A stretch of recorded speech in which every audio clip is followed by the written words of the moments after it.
ब्राह्मणों से कहा। ब्राह्मणों ने जल्दी से आग जलाई। वेदी में अग्नि स्थापन हुई। अग्नि स्थापन करने के बाद पार्वती जी को अपने पास बैठाया, हवन करवाया। अब विवाह में हवन वगैरह भी लुप्त होता जा रहा है। नए जो शहरों में विवाह होते हैं, गेस्ट हाउस में होते हैं, तो आग जलाने का कोई सिस्टम ही नहीं, कहाँ जलाएं। और हवन में काफ़ी आहुतियाँ देनी पड़ती हैं, तो समय भी लगता है। समय भी नहीं और व्यवस्था भी नहीं, लोग सामान भी नहीं लाते हैं। पंडित जी अब कहाँ से लाएं, ना घी है ना साकल है, कैसे हो क्या हो। जबकि हवन बहुत जरूरी है विवाह में।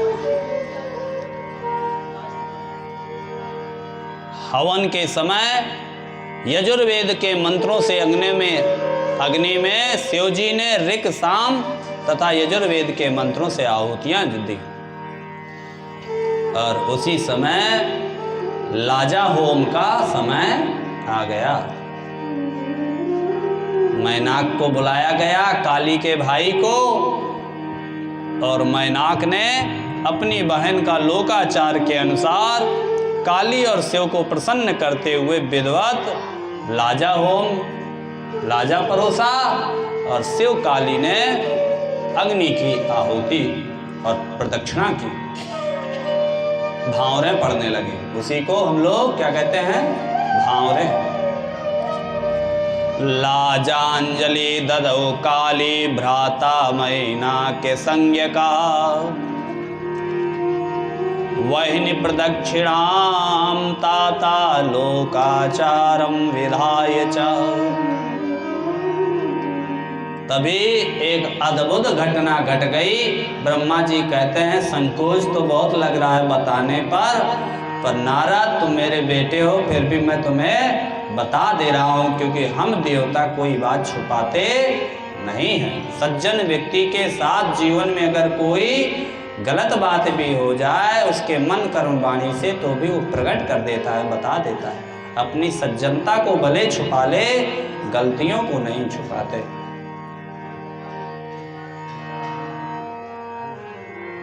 पार्वती जी उसी समय परिक्रमा कर रही हैं, भांवरे पड़ रही हैं, तो कहीं सामान बिखरा पड़ा है। अग्नि में थोड़ा सा साड़ी धोती न छू जाए, इसलिए थोड़ा सा अपना जो है नीचे से वस्त्र उठाए हुई हैं।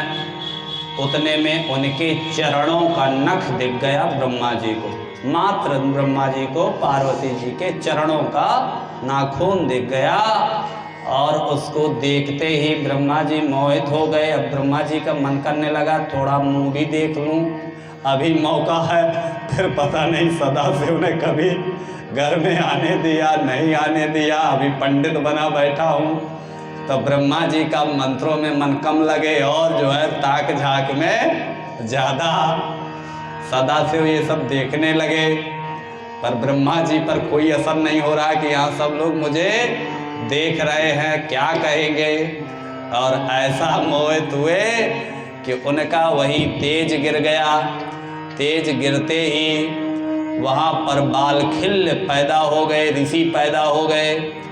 शंकर जी को बहुत क्रोध आया, तुमने सब यही नरक कर दिया, लाओ अभी तुम्हें मैं मार ही देता हूँ, मेरे ही विवाह में तुम्हें बड़े दुष्ट हो। शंकर जी का क्रोध देख करके सब लोग डर गए, हाहाकार मच गया, कहाँ शुभ विवाह हो रहा था, ये क्या होने लगा। आज यजमान स्वयं पुरोहित को ही मारने दौड़ रहा है। पुरोहित ने क्या कर दिया, ब्रह्मा जी कांपने लगे, प्रार्थना किए, प्रभु माफ कर दो, क्या करें। भगवान ने प्रार्थना की, सबने की। भगवान खुश हो गए, बोले अच्छा ठीक है, अब दोबारा ऐसी गलती नहीं होना चाहिए। ब्रह्मा जी ने 100 बार माफ़ी मांगी। उसके बाद जो तेज गिरा था, उससे जो ऋषि पैदा हुए, वहीं सब पापा पापा ब्रह्मा जी को चिल्लाने लगे, हे तात हम क्या करें। ब्रह्मा जी को बड़ा शर्म आई, यही सब जो है जनवा दिए। तो उन्होंने कहा ऐसा है, आप लोगों का यहाँ कोई काम नहीं है, चुपचाप यहाँ से गंधमादन पर्वत पर जाओ, वहीं हजारों वर्ष तपस्या करो, सूर्य भगवान को गुरु बनाकर आगे बताऊंगा। इधर अब एक भी देर मत ठहरो, बड़ी मुश्किल से विपत्ति टली है, शिव जी को मनाया गया है। इस तरह से एक ये विचित्र घटना घट गई। इन घटनाओं को हमको ये नहीं मान लेना चाहिए कि अरे बड़े बड़े देवता, ये सब प्रभु की लीलाएं हैं, उन ऋषियों को प्रकट करने की ये सब लीलाएं हैं। जब इस तरह से हुआ तो ब्रह्मा जी ने फिर अपना होश संभाला, स्नान ध्यान किया, उसके बाद बड़े प्रेम से प्रणाम करते हुए शिव जी को, पार्वती जी को विवाह के बाकी बचे हुए कार्यों को पूरा किया। दोनों के सिर पर आदर पूर्वक मंगल अभिषेक, मांगलिक अभिषेक हुआ। अब अभिषेक भी नहीं होता, विवाह में अभिषेक भी हुआ करता है, वर का और वधू का, दोनों का। अभिषेक के बाद दोनों को ध्रुव दर्शन कराया गया। ध्रुव दर्शन, ध्रुव जी ध्रुव तारा दिखाया जाता है। खुले आसमान में शादी होती थी तो बताया जाता था, देखो आप लोग ध्रुव देखिए। वर वधू दोनों ध्रुव देखते थे। हाँ, हमने देख लिया। वहाँ मंत्र में ये प्रार्थना की जाती थी, जैसे ध्रुव भगवान अखंड अटल हैं सबसे ऊंचे, ऐसे आप दोनों का सौभाग्य सुख अटल अखंड रहे।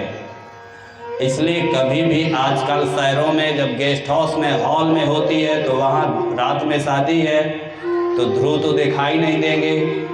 तो साफ विवाह की पुस्तकों में लिखा है कि जब पंडित जी कहें कि ध्रुव दर्शन करो तो ये नहीं कहना चाहिए वर वधू को कभी दो में से एक को कि दिखाई नहीं दे रहे, और जहाँ ऐसा किया वहीं सौभाग्य का नाश हो जाता है। इसलिए नहीं भी दिखाई दे रहे तो मन से उनका ध्यान करते हुए कहना चाहिए, हाँ हमने देख लिया, दर्शन कर लिया। ध्रुव दर्शन के बाद हृदयालंबन हुआ। हृदयालंबन में वर जो है कन्या के इस तरफ से हाथ हृदय में रख कर के स्पर्श करता है। उसके बाद स्वस्ति वाचन हुआ। ध्रुव दर्शनम विप्राकारयामा सुरादरात् हृदयालंबनम कर्मा बभूव तदंतरम। हमारा जो विवाह होता है वो शिव और पार्वती के विवाह के अनुकूल ही होता है। वही विवाह परंपरा को सभी लोग अपनाते हैं। देवताओं ने भी सबने उसी परंपरा को अपनाया। हृदयालंबन का भाव ये है कि आज से हमारा हृदय, हमारा मन और तुम्हारा हृदय, तुम्हारा मन एक हुए। अब मैं जो सोचूं वही आप सोचें, जो आप सोचें वही मैं सोचूं, जो मुझे अच्छा लगे वो आप सोचें, जो आपको अच्छा लगे वो मैं सोचूं। इस तरह से हृदयालंबन के बाद स्वस्ति पाठ हुआ। हरि ओम स्वस्ति न इंद्रो वृद्धश्रवाः स्वस्ति नः पूषा विश्ववेदाः स्वस्ति नस्तार्क्ष्यो अरिष्टनेमिः स्वस्ति नो बृहस्पतिर्दधातु प्रखिलस्वा मरुतः प्रश्निमातरः शोभञ्जावानो विदधे कुजगमयः अग्निर्जिह्वा मनवः सूरचक्षसो विश्वे नो देवा अवसागमन्या। इस तरह से स्वस्ति वाचन का पाठ हुआ। ये हमारे यजुर्वेद के कर्मकांड के मंत्र हैं। इनकी एक अपनी ध्वनि होती है। स्वस्ति वाचन के बाद ब्राह्मणों ने कहा, प्रभु अब बहुत जल्दी समय आ रहा है सिंदूर दान का, सिंदूर दान करिए।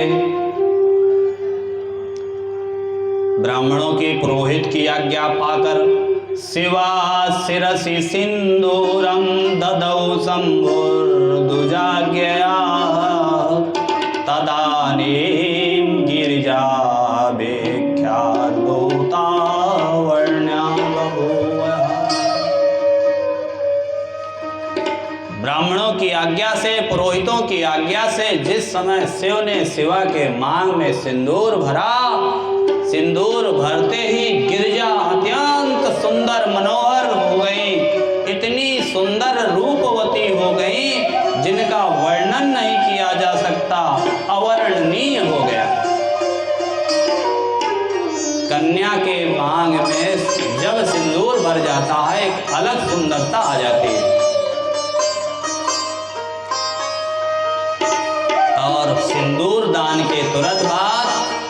को एक आसन में, जो कहते हैं आसन अदला बदली उस समय हो जाता है, दाएं बाएं वाला, वामांग भाग में एक आसन पे दोनों को बैठाया गया। भक्तों के चित्त को आनंद देने वाले दोनों माता और पिता पार्वती परमेश्वरऊ, ऐसे पार्वती और परमेश्वर हमारे सदाशिव दोनों ही बड़े शोभायमान हो गए, आनंदित करने वाले हो गए। उसी समय आकर शिव जी ने और पार्वती जी ने संस्प्रासव किया। संस्प्रासव क्या है? जब आप लोग हवन करते हैं तो हवन के बाहर 2 दीपक रखते हैं, उसमें जल भर करके और आहुति देते हैं, और स्वाहा के बाद जब इदम मम बोलते हैं तो उसमें थोड़ा छिड़क देते हैं। फिर बाद में उसी छिड़के हुए को जल को उसको जो है पान किया जाता है, वही संस्प्रासन है। इस प्रकार विवाह के जब सब विधि विधान से सब पूरा विवाह हो गया तो अपने पुरोहित को नहीं भूलना चाहिए। इसलिए सबसे पहले ब्रह्मा जी को पूर्ण पात्र का दान किया। किसी भी यज्ञ अनुष्ठान कर्म में चाहे छोटा से छोटा अनुष्ठान हो तो एक पूर्ण पात्र बनाया जाता है ब्रह्मा जी के नाम पर। एक पात्र में चावल इत्यादि भर कर रख दिया जाता है, उसको ब्रह्मा जी से अभिमंत्रित कर दिया जाता है, और आप ब्रह्मा जी हैं, आप चारों वेदों के ज्ञाता हैं, उद्गाता हैं, आप बैठकर हमारे अनुष्ठान को देखिए, और अंत में उसको ब्राह्मण को दान कर दिया जाता है। तो इस तरीके से हिमालय ने भी पूर्ण पात्र लेकर ब्रह्मा जी को चावल से भरा हुआ खूब बड़ा पात्र जो है ब्रह्मा जी को दिया। शिव जी ने आचार्य को विधिवत गोदान दिया, गाय का दान किया। मंगल प्रदान करने वाले और भी महादान दिए, ब्रह्मा जी ने सब प्रेम से ले लिए।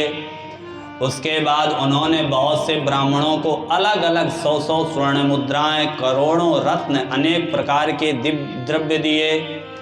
इस समय सभी देवता, चराचर जगत जीव बड़े प्रसन्न हो गए। चारों ओर जय जयकार होने लगी। जय हो, बधाई हो, जय हो। सभी ओर मंगल ध्वनि और गान होने लगे। विवाह हो गया, नाचने वाले आ गए, बधाई हो, देख लाइए। इस तरह से विविध प्रकार के गान हो रहे हैं। आइए हम लोग भी एक गान करते हैं और बाबा की बधाई में सम्मिलित होते हैं। जय हो शंकर